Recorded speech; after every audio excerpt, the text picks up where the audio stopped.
Ora nostra papia.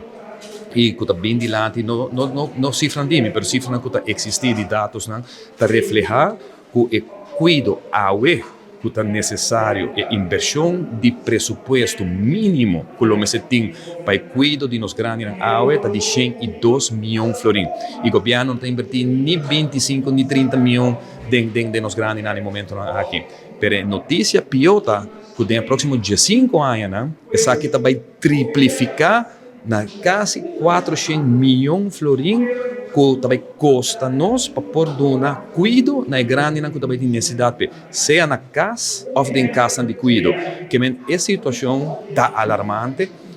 Me está contente com o colega Gulo está presente e também o colega Hart está presente. Me está querendo a informação que vem dilante. O parlamento não vai ignorar esse aspecto aqui. Mas agora contra o senhor Roberto, desde que tempo você está aqui? Para mim, estou sincero, quero sempre me dedicar ao aspecto do turismo, me dedicar à parte de infraestrutura e está dentro da reunião de comissão permanente agora que nós estamos ganhando informação fora do departamento,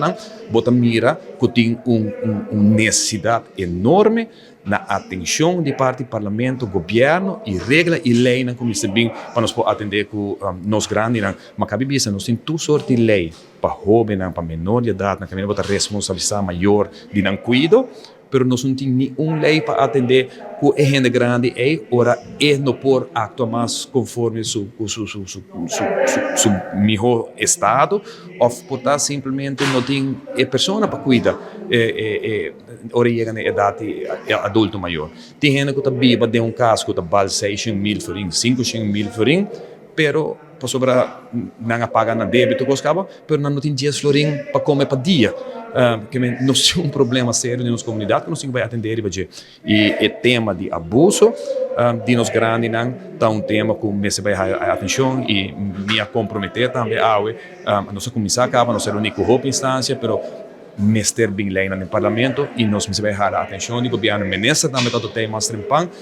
a 13 ponto de lante e vou por assim e a troca nota ministra aqui governo